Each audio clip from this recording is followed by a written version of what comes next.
Casual Magic has been sponsored by Quiver, maker of the Quiver and Bolt deck cases and other fine deck holding accessories. Use the code CASUAL on their website for 10% off your order. We're also sponsored by Architect, the premier site for hosting your decks on the internet. I love them and they love me, and it seems like a good reason for you to use them. You can also support Casual Magic directly by going to our Patreon at patreon.com/ShivanB. And now, on with the show.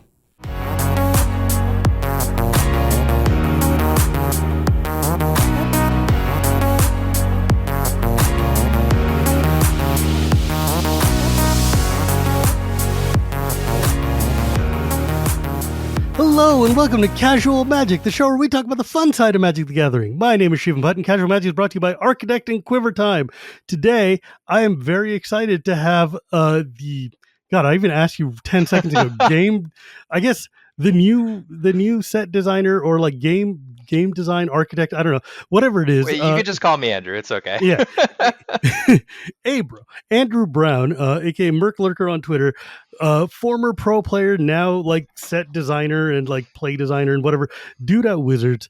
And I'm really excited to talk to you specifically because the fact that one of the things that I've gotten to do is over the years of doing these podcasts and everything, I've talked to a lot of the people on the old design side or the set design side, the people who are like doing the broad strokes of what it means to be like, here's the kind of mechanics we're looking at. Here's the kind of like general theme of the set.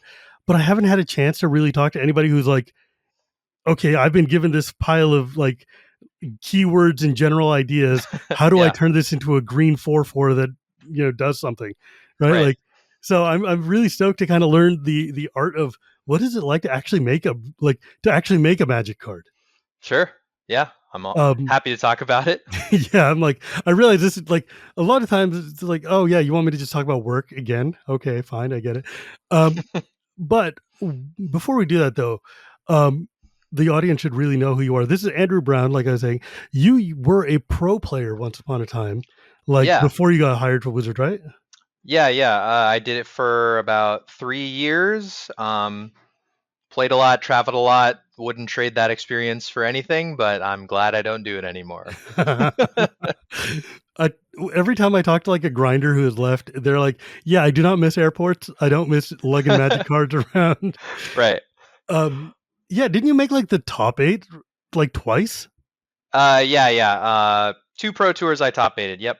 That is rarefied air, dude. That's like really hard to do. Unless you're like Simon Nielsen or something. I brought some really good decks that nobody was prepared for, and let's just say I ran the tables. Good decks. Sometimes knowing the meta is the most important part. What was that like? How did you get involved in the Pro Tour? When did you find Magic? Probably when I was like 15. My friends were like, "Hey, do you want to draft?" And I'm like, I mean, I played as a kid or whatever, but sure, I'll try. And then I did it once, and then I'm like, wow, I got demolished, and I loved it. And then I kept going back to F&M every single Friday. And then, you take it from there, right? It's like all your friends play Magic to, hey, do you want to go to this tournament? And then it's like everything continues up and up and up, and eventually you're like, maybe I should try and play this more. And that's basically it. I guess that's fair, but I'm just saying like top 8, man. That's not a joke. And that was especially that was Eldrazi Winter, wasn't it? Yeah, I brought that deck to the tournament. We didn't know it was good, but let me tell you, it was really good. I'll be honest, that's one of my favorite seasons of the Pro Tour. That like I hated those sets. Eldritch Moon and Oath of the Gatewatch and that whole year. Yeah. But the Pro Tours were some of the most fun Pro Tours. Yeah. Like, if you folks haven't seen the Eldritch Moon or the, I don't know, whatever the hell the Liliana one was, there was like, the finale was the first time I've ever seen the story actually be played out in the finals. Yeah. The Eldritch Moon Pro Tour. Yeah, it was so good. And everybody like laughs at me, but I love the energy deck, and I love spinning the top to see what came off of the Aether. What's his face? I love that card. Everybody else hates it, but In the right doses, Aetherworks Marvel is super fun. You know what? Aetherworks Marvel, Golos, Svella, Urza, anything that lets me randomly spin the top and get nonsense is Oh yeah. my kind of jam. Turns out though, when efficient players use it, it's a lot less silly. Yeah. When you do it more often, it gets less random. Yeah, it turns out, and especially when your cards are 60 and you're using four ofs and you Yeah. know exactly what's going to be. I mean, maybe it's a little less fun. But yeah, those are hell of a deck. How did you get from there to Wizards though? Uh, yeah, after I played a lot of FNM, I was like, hey, I want to try and be the best player in the world. And then to do that, I worked at a comic store and ran the Magic section for like 3 years, like running pre-releases, teaching people how to play Magic. Um, and then I was really lucky. My an ex-designer from Wizards left to start a different game. His name was Tom Lapilli. He was the Oh, set lead he's of cool. Born of the Gods. Great set. I'm a big fan of Tom. Yeah, and you know, also you might know another name, Patrick Sullivan. He and Patrick Sullivan and Billy Moreno were working on Yeah, a I game at also know Billy Moreno. Activision. Yeah, yeah. They were working on a game at Activision, and then Tom started playing a lot of Magic. He's like, I want to go to the best stores in the area. Then he went to my store, and he's like, hey, do you want to hang out? You want to get better at Magic? I'm like, sure, why not, right? And then eventually he was like, hey, our game needs help balancing. Do you want to give this a shot? And I was like, oh my God, yes, for Yes. sure. And then, like, for a year, I was in an environment with these three super great mentors who poured a lot into like trying to make me better at my job, and That's it was amazing. amazing. It was amazing. Patrick Sullivan is like, people like, oh, they know him as basically like this curmudgeon, the straight man for Cedric, like this really just like dry Magic commentary dude. But that guy has the Heart of most, gold. like, Heart of gold. he is one of the kindest people I've ever met. B, dude knows game design He inside and out, does. He like does. way better than he lets on. And it's like, holy crap, you know what you're talking about, like really really in depth know what you're talking about. So having him as a mentor is actually kind of amazing. Yeah, Like, it you was couldn't ask for better. it was amazing. And like the first time I went to a play test and I saw somebody like enjoy something that I'd worked on and have a good time and like the look on their face, and I was just like, this is it. This No. is what I'm doing. Game design is for me. So after that, I was just like, well, I guess I'll just stop playing and I'll try and go work at Wizards. And here we are, 7.5 years later. I mean, dude, you have climbed the ladder quite a bit for going from a random just like contractor off the pro tour into being like the head of set design or whatever you That's call it not now. exactly my title, but uh, The vice president of the company, Mark Rosewater's godfather. I mean, what can we call you here? I think the good way to kind of like distill down what I do is we release a lot of Magic sets, No kidding. and yeah, they need to talk to each other, right? Mm, So normally each set lead, focuses on their thing, and it's good that they pour all of their energy into there, but they also need somebody to make sure that all of the things mm, look good together and they link up together. So like I kind of oversee every single set, you know, how cool is it? Is this aspect cool enough? Do we need to change this aspect? Um, Kind of like quality assurance. I don't know, QA, sure. something like that. But making sure all the Magic sets sing together and nothing looks too awkward when you compare them too I close actually have together. a question about that specifically because you Sure. triggered a thought I had in my mind, which is one of the things that Magic is does incredibly well, and honestly, I don't think gets nearly enough credit for, is how well the different sets kind of weave together and like set hooks out for the future and also Hmm. link backward so that a theme that exists now can take cards that existed then and maybe give deck new life or Yeah. you know, like for instance, you see a lot of like cards from Kamigawa that are like if a ninja or rogue does something, and then Hmm. later on you see like Eldraine came out and it's like got a bunch of rogues in it. Suddenly it's like, oh hey, these two things can link together. Can you talk us through a little bit about what that's like to kind of like how do you guys lay this things out so that these sets, because when it was blocks it was easier, but now that it's Yeah. kind of like discrete individual things, How do you hmm make sure that a theme kind of gets supported? Well, there's two different ways to do this. Like we love supporting it for casual. So like for example, one of my favorite references for this is Zendikar Rising Allies, for Mm, example, right? So like I took a lot of inspiration from when I worked at a store. So like, you know, people would buy Zendikar and Worldwake and then they would ask for more ally cards. And I'm like, mm. well, that's all we got or whatever, right? So when we were working on Zendikar Rising, I was thinking about how can I hook these ally cards into the ally cards from the past so Yeah, that because people ally can. wasn't a theme in Zendikar Rising. It was like the four classes. Yeah, it was the four classes. But when we put ally on particular cards, they can work with other cards from all the way back in Magic's past, from people's shoeboxes in I don't know Right. 20 whenever that set released. Like Um, 2011 or something. yeah, and then the second way we do it is we're more intentional with Yeah, I was merging. thinking like more in terms of like standard type of Yeah, thing. yeah, that's what I'm going to talk about. Yeah, so Sweet. um, for example, when we released Wilds of Eldraine, Mm, there's a fairies theme, and yes. people could play fairies. One of the coolest things about that is the set before that was March of the Machine, and Yuta Takahashi, his invitational card. I remember I was asking him, I was like, hey, here are the sets you could be in. Which one would you want to be in? And he's like, I want this one. I want to be a fairy. I'm like, okay, cool. And then we talked more, and I was like, hey, so we want you to synergize with the fairy cards coming up in the next set. And this was like a year in advance before we'd have actually even written down a lot of the cards from Eldraine. So it definitely takes a lot of future planning and kind of like seeing where sets are, what sets themes are going to be, and then kind of moving things in the past towards there. Like, do you guys leave spaces inside the set design that for cards are like, oh, we need to put a card that links to X or points to Y? Yes, completely, 100%.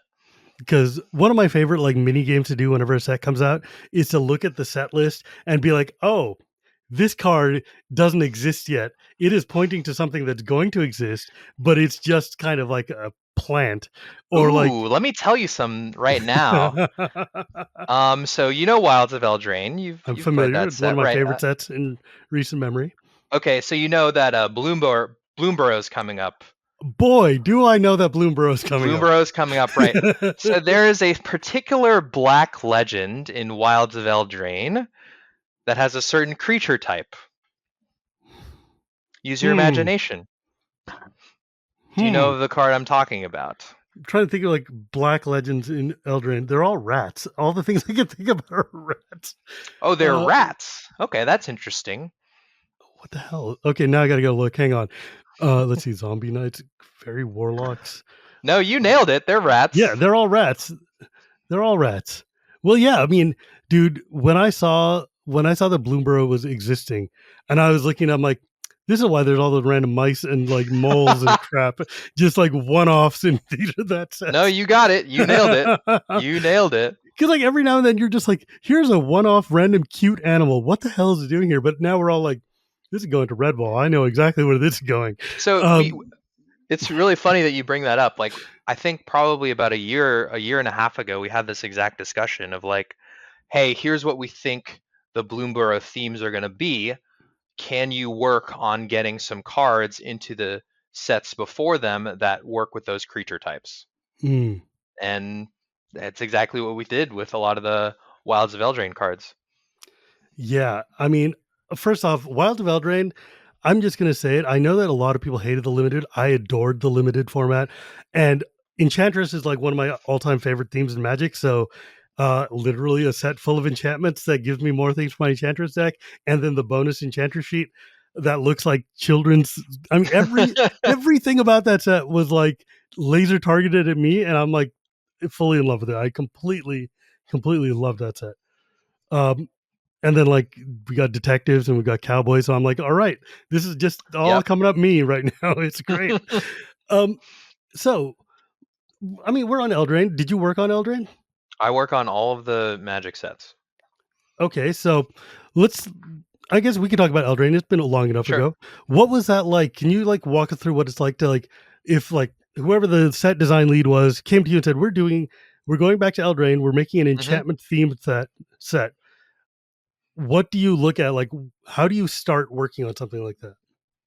Like How do I do it, or like where am I involved in the I process, guess or like I mean you as in wizards.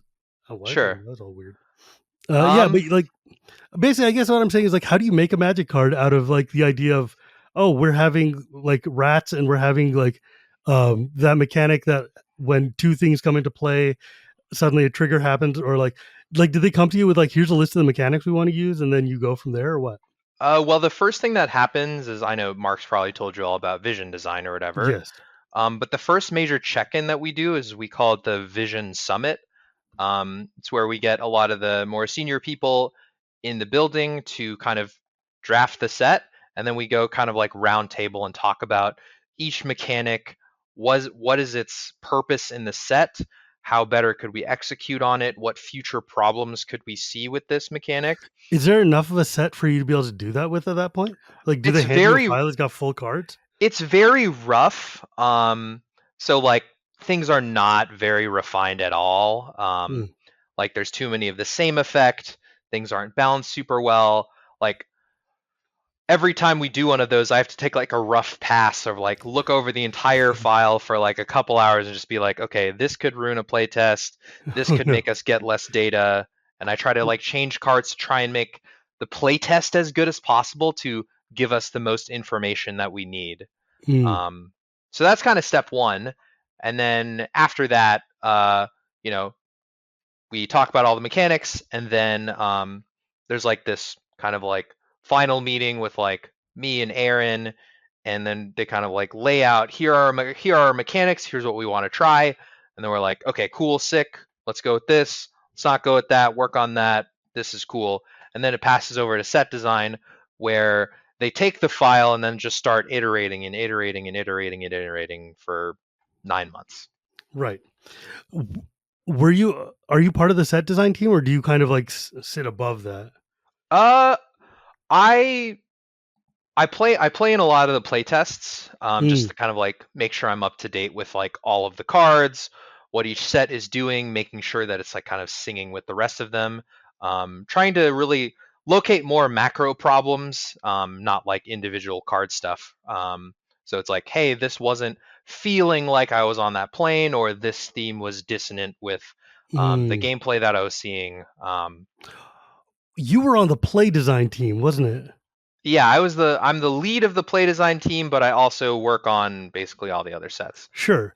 So like vision design is like we come up with the idea. Set design is we make the cards. Play design is we make sure the numbers and the feel and the theme actually come out looking the way they should. Right? Yeah, that's roughly correct. Um, I would say the big difference between like set design is like it's more setting the pillars.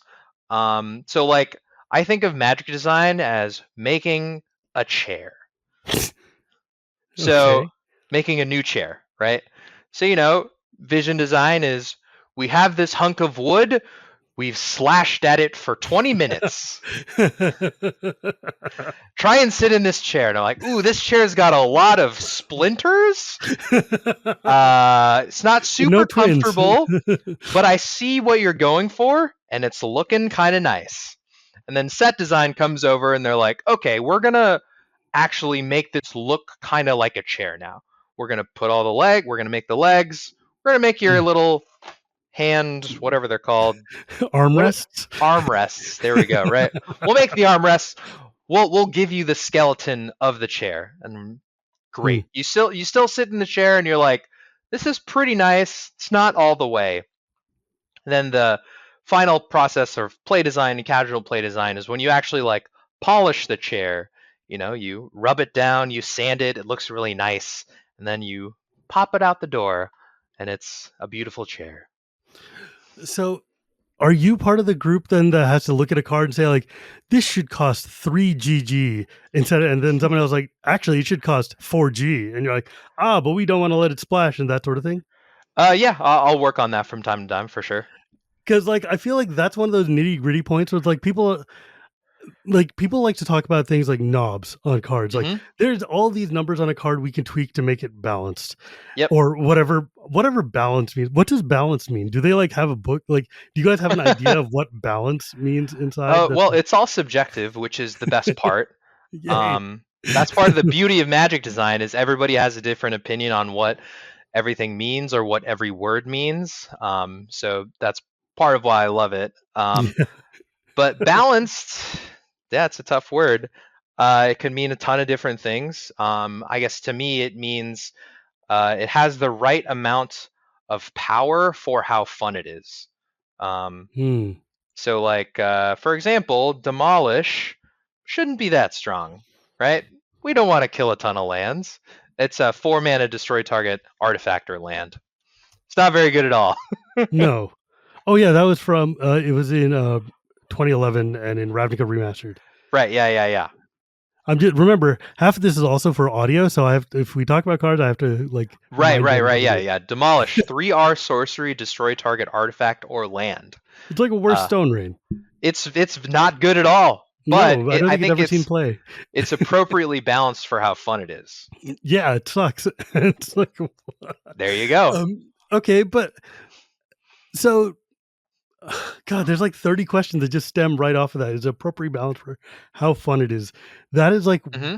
a moving target that is incredibly difficult to design because some Hmm. cards are really, really fun for the person casting the spell and That's are correct. really, really terrible for the other people at the Net table. fun, net Yeah. fun. So, I mean, like, there's been a lot of debate about the power of ward lately, for Yep. instance. And like, I'm sure, are you guys discussing internally, like, what ward level is too much? Because I'll be honest, like Ward 1 and Ward 2, okay, fine. Ward 2 is a little ditchy. And I love like the weird like Ward, sacrifice a creature or Ward, Yeah. discard a card. I love those because that's like Yeah, we like weird those and too. different hoops. Yeah. But when it's like Ward 3 or 4, I'm like, why isn't this just Shroud? Because that's what it is. Yeah, actually interesting you asked this. So like I don't like using Ward 1 at all. Mm, Like I think its read to its actual power level, like the delta's not really there. Like it reads really dinky, but yeah. it's actually quite powerful in 60 cards.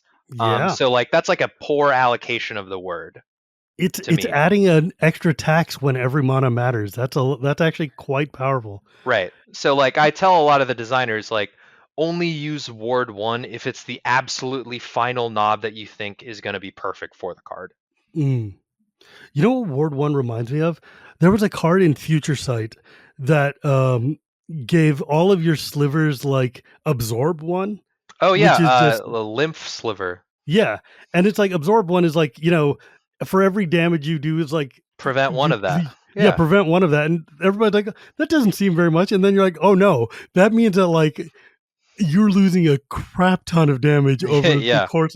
Like it is insanely powerful, and there's no way you could do anything over that. And that's kind of like Ward 1 feels like when it's adding up like that, or when like all of your dragons have Ward 1, and you're like, oh damn, this is just now become an impossible scenario. Um, yeah, so Ward, I feel like is it something you guys have to be cautious about, or like really kind of look at how that number is going to be affecting? Yeah, obviously we talk about all of those knobs constantly. The thing I did want to bring up is like Mm, Ward 1 obviously doesn't read very powerful, is yes, powerful. yes. There's a lot of inverse stuff too like that. So like one of my favorites is like damage can't be prevented, right? It's like Mm. reads really cool is not powerful at all. So it's kind of like the inverse read on Ward 1. It's funny. I've been playing a lot of Chandelar lately because Okay. I'm old and I like old Magic. But one thing Chandelar has taught me is that old Magic honked. like I love it, and it's like the way I don't know. I'm going to be playing another 100 hours of that game just because I'm a masochist like that. But man, there's a lot of cards. First off, it's amazing that Magic has survived, and it tells you a testament to both the system and the flavor that the game was able to outlive generations of Uthden troll and like gray ogres and pearled unicorns. Ooh, three threes, 2 twos for 3. Let's go. But it's also like, wow, there's stuff that um Magic does now that I desperately wish it did done before, like the ability to bring things back from the art of the graveyard or sacrifice your own things. You know, Right. um anyways, I bring that up because the fact that like Ward One and like all these little knobs and stuff, you really Hmm. see the power of like, for instance, monocost. When you're looking back and you're like, why does this stupid thing have three colored pips in it? It doesn't need that. Or Yeah. like I was looking today, I was playing against a guy. One of the AIs has a deck which is all dingus eggs and Armageddons and strip mines. And it's like, okay, yeah, that's a really well designed deck for a one on one tournament and you want to win.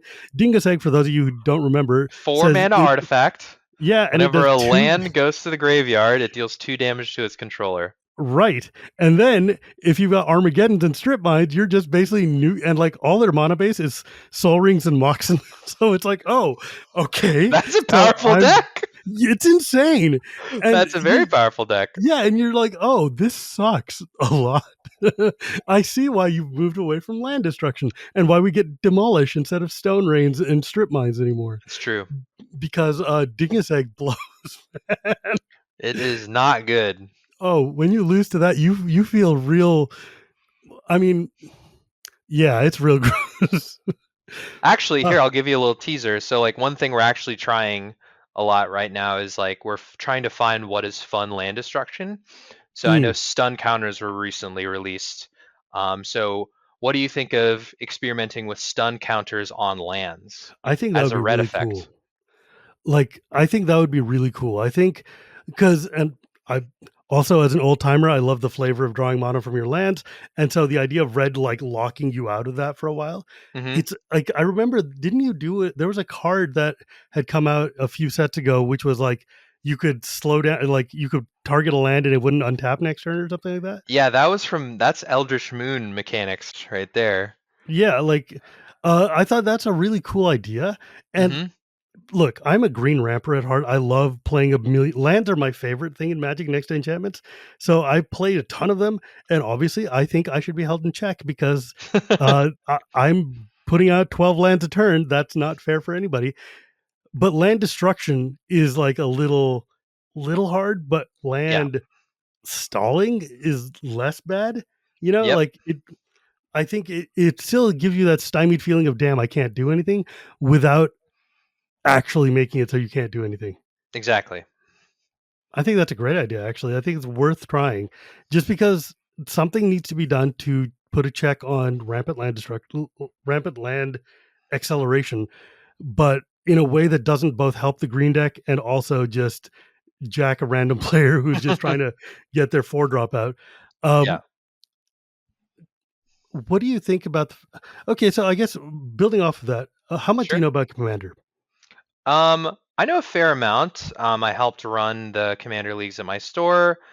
I've watched a lot of gameplay, and we constantly think about it when we're designing cards and set design. Like, who's this card for? Is it for a Commander player? Is it for a 60 card player? Is it just a limited player? Okay, so building off of that, sometimes you guys make cards that are for 60 card players that leak Hmm. into our format and are unbalanced in the grand, like that work really well in a one on one context, that are just stupid in like a multiplayer game, or vice versa. Cards that are like, this is fantastic, like the ye old, oh, that's a commander card. It's a 12 mana do nothing or whatever. Hmm. Um, but like as a member of the CAG and Well, I'll person who also say sometimes we aim cards for both formats. sure. It's not always exclusive to one or the other. Right, but those aren't the cards that cause problems, right? Like, Sure. um, it's as a member of the CAG, one of the things I have to do is I have to sit and consider how are these cards going to impact the format and what does that mean for multiplayer and what are people going to complain about? And how do you guys like one of the things that was a big problem for the last couple of years was that there was a tendency amongst wizards to make cards that are faster and generate far more value and super accelerate the game with like treasure tokens or whatever. Hmm. And I love treasure tokens, especially in standard and limited and stuff, but when it comes to commander where things don't leave the pool, suddenly these become much more problematic. Yeah. How do you try to balance what's fun in a 60 card or 40 card format with the fact that inevitably these are going to show up in somebody's commander table? Well, that's where the casual play design team comes in. They were kind of They started working like in earnest on a lot of the sets during the late All Will Be One, early March Against the Machine Mm, era. So I'd say that nowadays we have a lot more scrutiny over cards that are for either one format or another, or for both. yeah, because sometimes it is funny to watch like LSV or something pull a commander card in a cube deck and go like, "What in the hell even is this? What's going on?" And I'm like, "Dude, it's made for multiplayer. You shouldn't be playing this Monarch card in a one-on-one game. What are you doing?" Um, Whew, the but Monarch is so good in one on one. it's so broken. You just sit there and stall and draw infinite cards. And I love the Monarch mechanic and initiative. I love them both in multiplayer. Yeah, agreed, agreed. But like White Plume Adventure is not a fair card. But Baldur's Gate, man, one of my beloved sets. I love that so much. Um,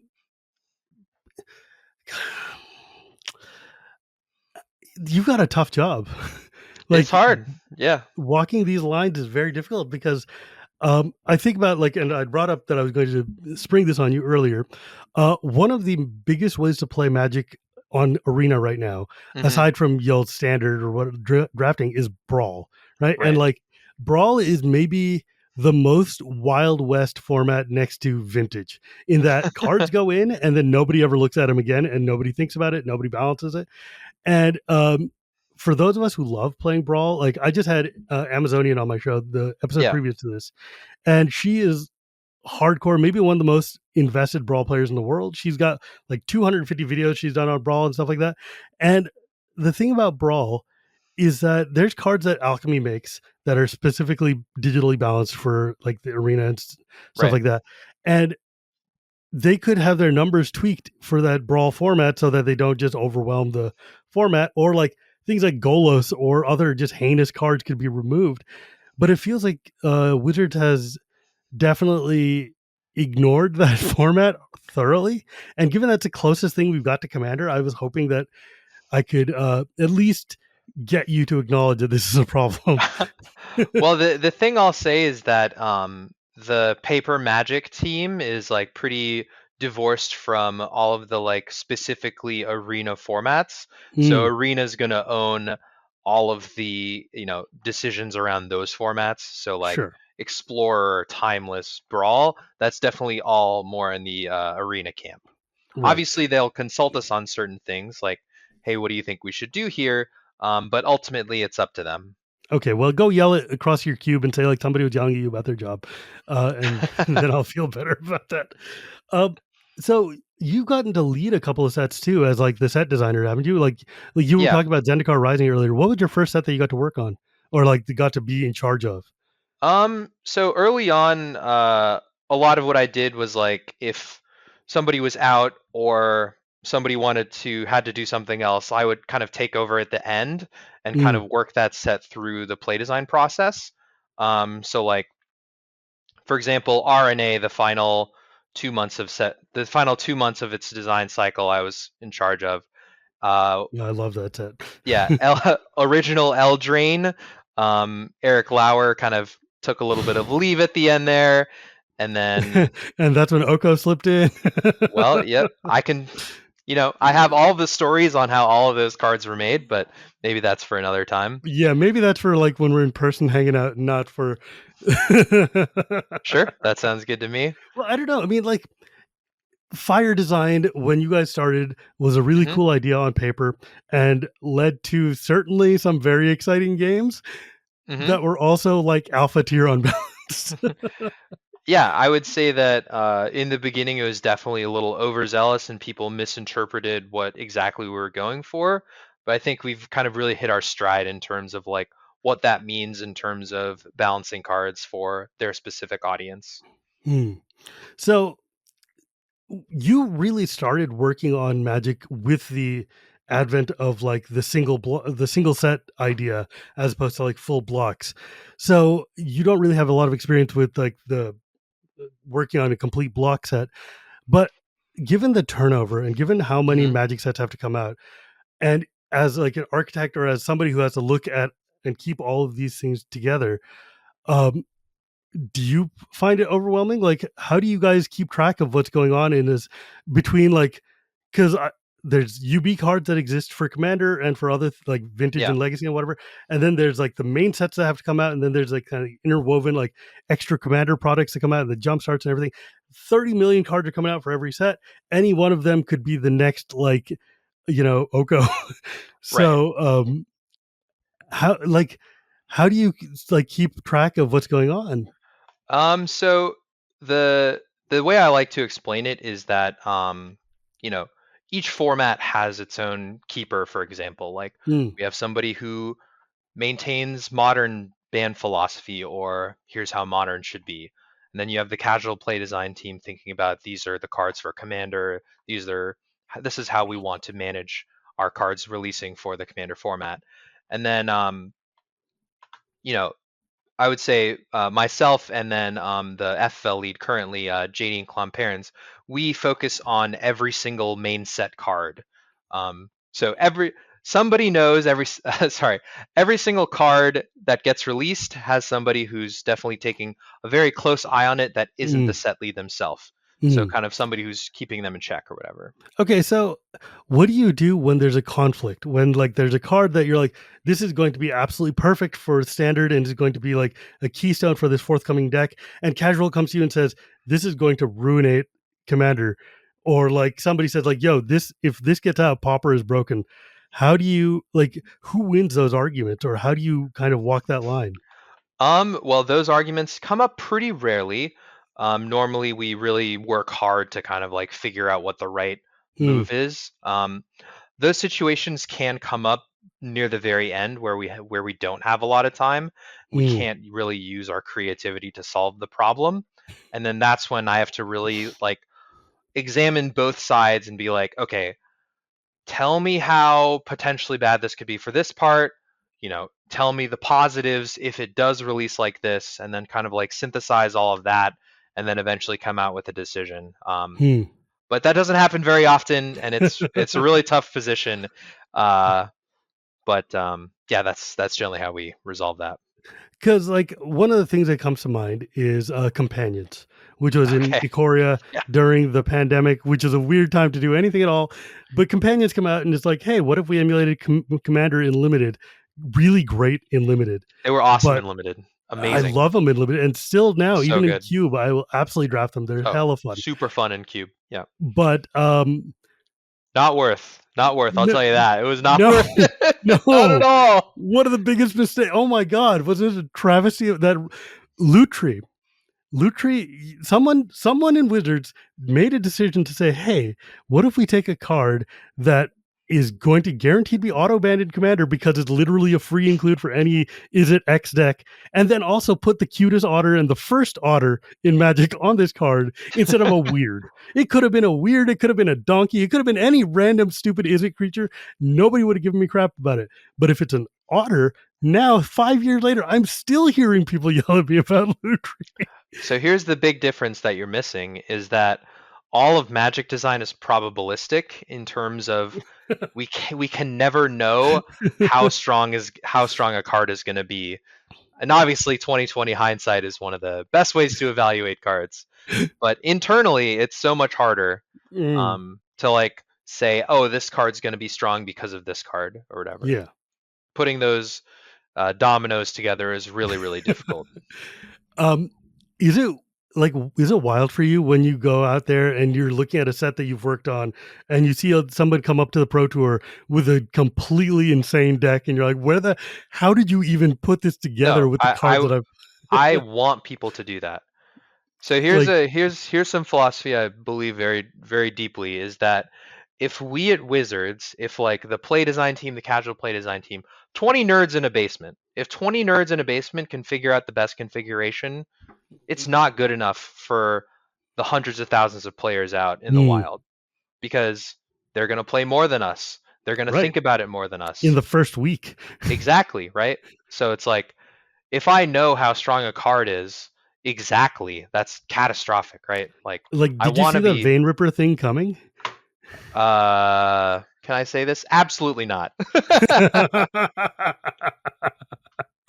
That deck was awesome. I It love was that. sweet. I loved it. Yeah, it was great.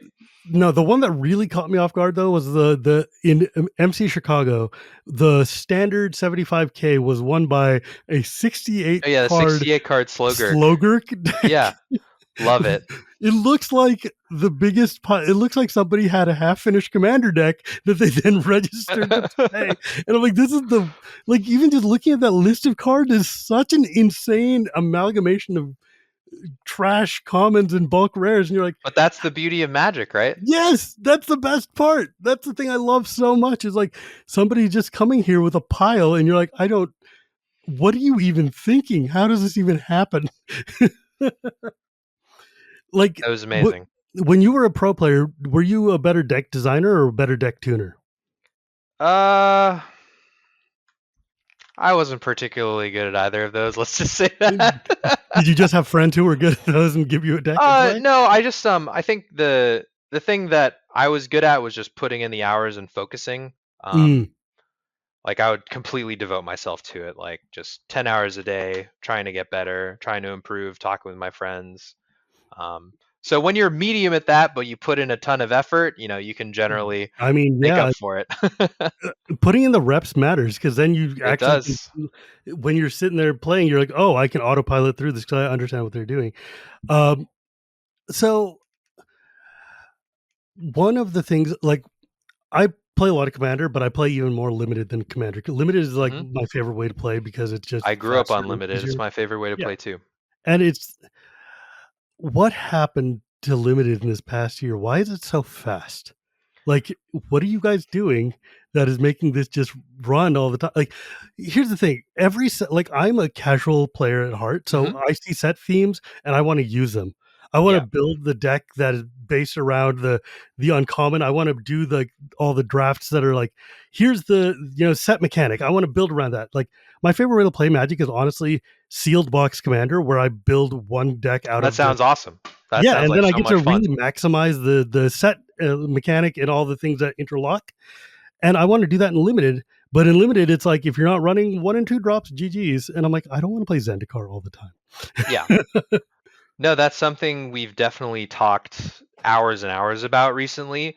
Um, I think one of the things we've definitely identified is like the power in one drops specifically. Mm, So if you pay attention really closely, you can tell by our design how we were thinking during that time period.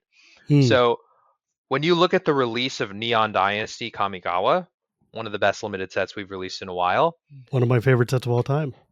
all of the one drops are very relevant. And they Yes. were very fun to play with, right?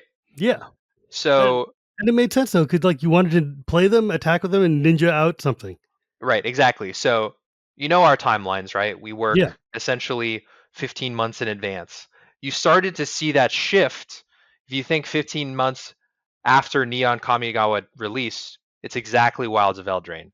Mm, So that's when we saw the release of Kamigawa, we were like, wow, one drops are kind of good again. Maybe we should try to pump those up. That was a really good recipe. We'll try that again. And then you see from there, we kind of maybe blew that out a little bit too far, right? mm. But With the obviously exception now of we've seen that. Dominaria, which was it's funny, like you had New Capenna, which is like one of the most miserable draft formats ever, followed by Dominaria, which is just again one of the most best draft formats in recent times. So I'm like, okay, so they're like, great, let's ramp up all the super low drops. Crap, crap, crap. Recorrect. Let's go back to super fun. And it's like, dude, I want more Dominaria Uniteds and less New Capennas, is what I'm trying to say. Uh, We're on it. We're trying our because like, best. dude, domain is so much fun. Drafting domain is so much fun. And I don't know. I'm like, how do I tell you? I'm like, make Magic fun again, dude. Like, make it. Give me time to be doofy. I want. Like, I hate that I don't have time to. Like, I guess that's the lesson I'm taking from Chandelar is that I want to be able to play Mahamudi Jin. I want to be able to put I want to be able to put a Lord of the Pit in my deck and know that I'm going to have time to get to 7 mana and drop this and actually be able to affect the table with it. Yeah, we. These Uh, days, if I put a Lord of the Pit in my deck, that's like only because it's got the ability to like cycle for a basic land, right? For one colorless. Why would I do that? I, but no, I we've definitely started to fix that. Yeah, like we need more M14s. Like not all the time, but once in a while. It's nice to have like let me have something else that's That's the divination concentration work. format, right? Yeah, right? Yeah. Exactly. Okay. It Yeah. just it's blue control nonsense. It's maybe tweaked too far, but it's nice to have a slow and stately format. Yeah. Mind you, I hear you, and I know that variety is the best part, right? yeah. Sometimes you want fast sets, sometimes you want slow sets, sometimes you want Well, things in the middle. That's what makes Magic great. I mean, honestly, what it is for me is like MKM is a theme that I adore. I love murder mysteries. I love detectives. I was Morph is one of my favorite limited mechanics of all time. And I love playing this format, but I just hate the fact that it feels like if I'm doing the thing the format wants me to, that I think that the format's leading me towards, Hmm.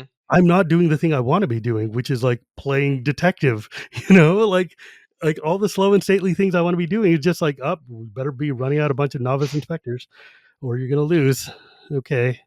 Um and it's I guess that's the thing. Like I remember a thing Rosewater said once, which was that if the players are doing the not fun thing because it is better to be doing than the fun thing, then you've put the fun thing in the wrong place. Hmm. Or something paraphrased to that effect. No, I understand what he's trying Yeah, to but say. it's like just like I I mean it's weird. Like Magic has just cranked too fast. Even all formats, it feels like you guys are just cranking way too fast. And in eternal formats, it's much harder for us to like. I don't know how do we slow Commander down? Like there's too many two drop rocks. There's too many treasures. There's too many people who want to play Time Walk on turn one. I'm like, why are you doing that to yourself? Don't. Um, Also, I need to retrain the audience to play slower. Like people are just in too much of a rush, dude. You're gonna get me. You'll catch the bus. It's fine. Slow down. Like play a 7 drop commander. It's okay. You'll feel better about yourself. Like my favorite commander right now is Nira, who is a 7 drop from Baldur's Gate.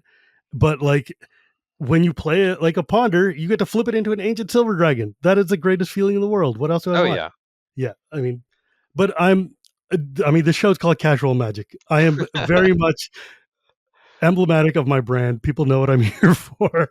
Hey, I played a lot of 1v1 Commander in high school.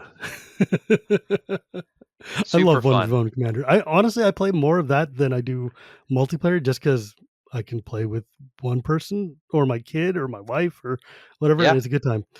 Uh, so what do you think about Magic though right now? Like, where do you see it going? Like, do you think we're like, do you see that these issues might get corrected in the future, or is that like too much of a question to ask? No, I think I said it earlier, but like all of the things that you've talked about, like treasure, mana acceleration, limited formats being too fast, like these are all things that we've identified and are talking about and are Mm. actively solving at this point in time. So, what do you think about the rise of Commander then as being one of the more premier ways to play Magic? Oh, Like, I I know, love it. do you? Yeah, like the reason Magic is fun is that you get to play with your friends. I That's just the agree. core of it, right? 100%. I mean, that's why I love Commander. It's like hanging out with your buddies and also playing Magic at the same Right. Like time. when I think about my time playing professional Magic, when I think of all my best memories, it's I went to a cool place with my friends and we played games together. Yes. That's just boiling it down. I mean, that's the end of it, right? Like, that is what I hope we're here to do. That's the thing that I love going to Magic Cons for. I You love it. just Yeah. feel that energy of everybody's happy to be here. Everybody's Yeah. feeling good. Nobody is sitting there yelling at you about like, oh, why is Ragavan so good? It's like, relax, it's fine. Just play your game. It's fine. Right. Um, it's weird because like since the end of pandemic, I've been paying a lot more attention to the way people play Magic, and like one thing I've noticed is that we're seeing a lot less uh, mismatches at tables. People are Mhm. more willing to talk about what they want out of the game, what their decks are here to do, Love it. Perfect. and they're finding and like the existence of CDH being less stigmatized means that if you want to play a super high tiered, high powered game, you can find people who will do that with. If you want to play ladies looking left versus chair tribal, you can find people who will do that with. And we have started to really segment the community, but not in a way that's like bad, but more in a way that gives people a chance to actually have the fun they want to have. And so I Exactly. think Magic is definitely moving in the right direction, at least in that way. Yeah, like I love all of that, right? Because to Hmm. me, the beauty of playing Magic, other than the Gathering, is there's so many different ways to do it, right? Like you were mentioning, you could play the most ridiculous typal deck. You can play on the Pro Tour. There are so many different ways to engage with it, and that's kind of the awesomeness Now the real behind it. trick is to play the ridiculous typal deck on the Pro Tour. That's true. That's true. Yeah. God, dude, I don't know. I'm just looking at that Vein Ripper deck, and I'm like, this is so. Who remembered that there was a Sorin in M21? Like, I didn't even remember. Like, I was like, what the hell? Where did this card even come from? Oh my gosh. But dude, that card is awesome. It It's is sweet. so cool. Yeah. Yeah. My personal favorite way to play 60 card Magic right now is I'm playing in Explorer, the mono green Nixthos Shrine to Nyx Yeah, yeah, yeah. Leyline deck, because Devotion, like yeah. I just want to put out a couple of ley lines I and love it. then put out Ulamog on turn 2. Am I such a bad guy? Like, come on. And Nope. people get all mad, but I'm like, you're just trying to like control me with Phoenixes, man. Chill. You'll win every I other mean, game. Let me have this honestly, one. like to me, you can boil that down to like what's more fun, Llanowar Elf or Lightning Bolt or Thoughtseize. I know Oh, the least fun of those. It's definitely Thoughtseize. Thoughtseize has to be one of the most egregious cards. it is. It is just so. I mean, I appreciate that it exists in the formats that it exists in, but boy, howdy, it sucks. Okay, Sucks riddle so me much. this. What does egregious mean to you? This is Okay, this is my thing, nitpicking certain language, why people use egregious certain means like words. it is overwhelmingly powerful for what it is trying to do. Like I think something like what is that one that costs 3 mana that makes you discard 2 cards? Right? Like the standard Mind rot. yeah, mind draw. Mind draw is fine. Like you don't get to see their hand, but they still have to discard. You could probably do better on the rate, but being able to on turn 1 see their hand, see their plan, rip out their best card, and then do it again because you've got like 3 more Thoughtseize in your hand, and then you flash it back or whatever. That's where it's just like if you're playing a slower hand or a slower game, there's nothing you can do. You're just out, and it's just it feels real like hopeless. And that's one of the things like I don't like Magic when it feels hopeless. Like Mhm. for instance, the card that I rail against the most is a card called Torment of Hailfire, which I know came that out card. in yeah, and it's like it gives people a fake choice, like ooh you can discard a card or sacrifice a creature or lose X life, and you're like okay now I'm going to do it like to you 40 times, so you have to sit there and like do this debate instead of just killing me. But because you give me that false hope that I might be able to make some math to make it work, it's a waste of time and it's an emotional drain for the end of a game. Where at the end of a game, you should want to stand up and say, like, man, I might have lost, but that was awesome and I want to do it again. As Yeah. opposed to, God, that was a draining nightmare and I don't want to play with these people anymore.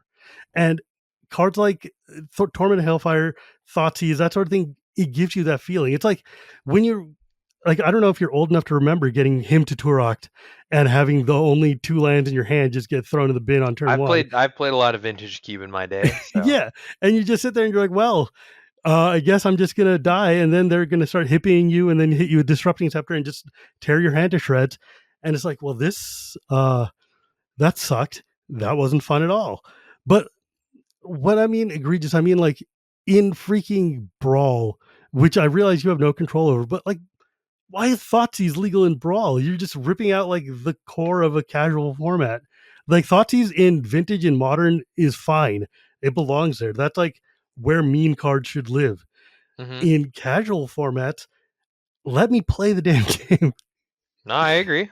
Yeah. Sorry, I'm just like this is just like I No, I might think be your salty your because of things that happened today. distinctions make a lot of sense to me, right? It's like Yeah, you want the casual environment to be more about everybody showing off what they can do. I want to right. accomplish my game plan, and then in the end, after the dust settles, we'll see who wins. Right. Now, I'm not saying that every game should be like that. I realize that's one of the more controversial things I say. People are like, "Oh, you just want to play solitaire and watch them play solitaire." I'm like, "Look, I grew up playing The Incredible Machine. I love building Rube Goldberg's. I want to see yours work. I want to see mine work. Whoever wins at the end is fine with me. I just want to see the deck do the thing.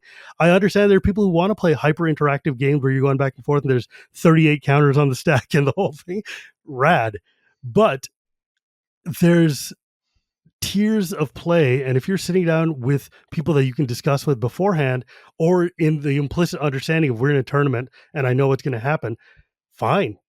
But if we're in like a blind area that I can't control what's going on, some cards we need to just take out for the sake of the enjoyment of everybody. Totally agree. But I mean, I guess that's the joy of banning, right? Do you have a lot of part to play in the bans and unbans of 60 card formats? Yes, that is my decision. Can you walk me through what, like, without, like, we don't need to talk about specific bans, but just Sure. like grand scheme, hypothetically, like, how does that work? Like, you know that there's a problem in the format. Like, how do you figure out what card need to go? I mean, we definitely have a lot of data. So like, Sure. we'll get data from MTGO, we'll get data from MTGA. Um, I definitely read a lot of Reddit threads, a lot of Twitter posts, like to synthesize what the talking heads have to say. Um, and for each format, it's different. Obviously, Mm, you take a different approach for each one. Like, for example, Vintage and Legacy, I mostly just want to listen to the players, right? right. They've established what they want. They love Days, they love Wasteland, they love Brainstorm. Great, we're Right. going to facilitate that. Excellent work. Um, Same with Soul Ring and Commander, people. There's a reason why it hasn't gone anywhere. We know it's broken. However, everybody loves Soul Ring. Chill out. all I'll say is that designing around Soul Ring extremely different, but I still agree with you. Fair. Anyways, back Yeah. to banning philosophy. Um, so like with formats like Modern and Pioneer, we're going to Mm, be, more about curating the more fun experience, mm. less so than in, Vintage and Legacy where it's like, cool, kill your lands, cool, kill you on turn one. But that's what people sign up Yeah, for. but I mean Like, that's what you want, right? Like right, so. exactly. Like, it's exactly what you were talking about earlier. It's like when people sit down to play a format, they should expect a certain thing from the format, and then we try to just kind of make that true and as fun as possible. And Right, that's essentially the banning philosophy. right. I mean, I'm just like a little grumpy because my favorite pet deck in Modern is Elves, and Elves is like, oh hey look, Fury's gone. Oh, wait, Bowmaster still exists. Okay, well fine. Like one day off screen, I'm gonna ask you about Orcish Bowmasters because I don't want to put you on the spot right now, but that card honks in every format. It does. So, I see yeah, the data. it sure ruins my day. And Shieldred. I freaking hate Shieldred. I don't care who knows it. I will say it right now. Shieldred sucks, and I want that card to rotate out or go away or do whatever. Oh, 3-year rotation is super weird. How are you guys adapting to that? Well, we now know about it, so we're designing with more cards in mind. And I think overall, our initial goal seems to be working out, where more people are willing to invest into the format and play at their Mm, local store. And even like in our local area, like at Mock Sporting House, we're seeing more and more standard events fire, and we're liking it so far. yeah, Thumbs up. that's great. I look, my philosophy has always been if the rest of Magic is healthy, then Commander is healthy. If Commander is the only thing healthy about Magic, then Magic has a problem. Like we need like Commander thrives on people throwing away draft chaff and playing standard decks and trading them in so that we can get cheap cards. We need standard to live. So go out and play 60 card Magic, people. I need this to happen for my format to thrive.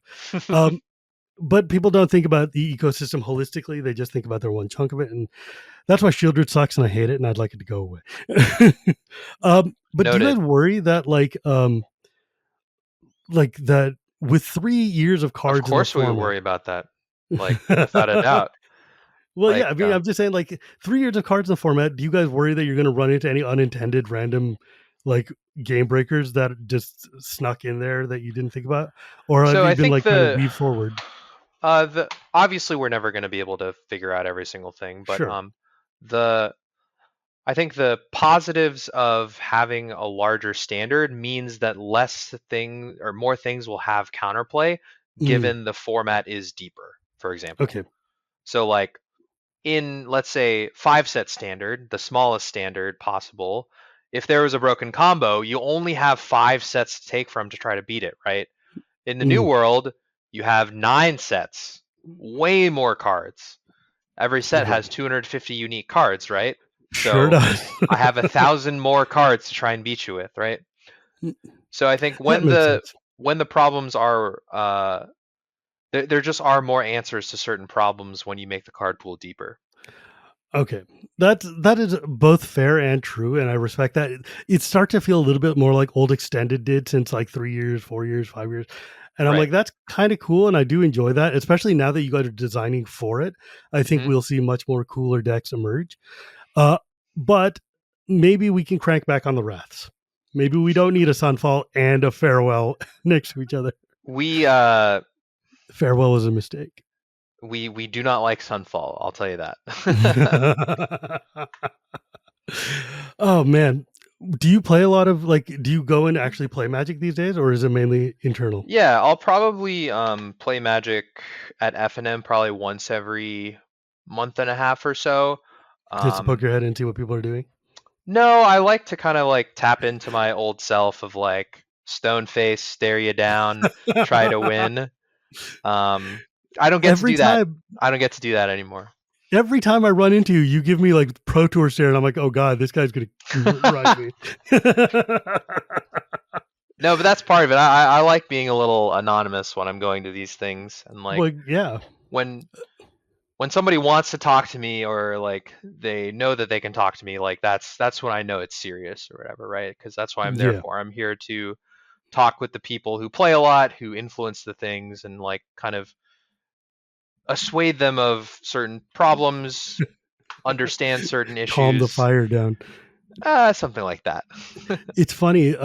There was a time when me and Gavin Duggan, who is on the rules committee for Commander, we went out to a store in San Francisco to meet some friends, or to meet like a friend of ours and some of their friends who had no idea who we were.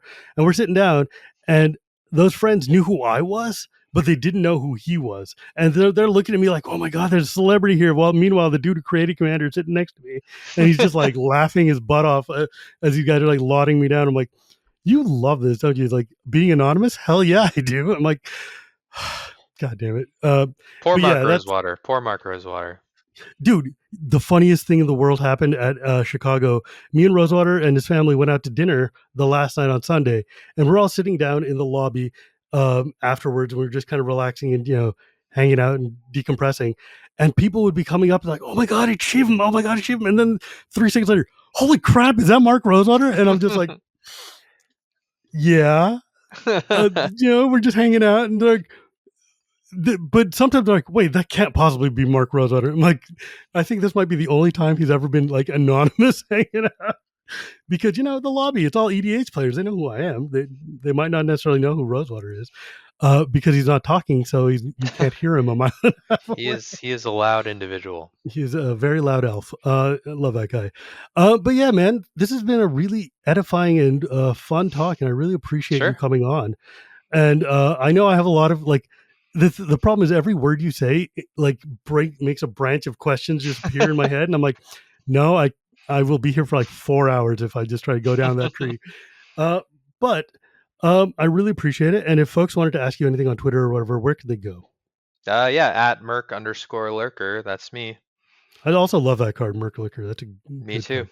Uh, and as always, my friends, you can find me at Gearport Gears. You can find this podcast anywhere podcasts are sold or at YouTube every Tuesday. Thanks, my editor, Dan. And you can also see me on Shivam Wheeler Love Magic, where we sit and talk about every single set in the history of the game through the lens of casual and commander play. We just did 5 hours on Legends, which is insane. We did 2 episodes where we talked about every single legend and then like all the key cards from it. And Legends rules and also sucks.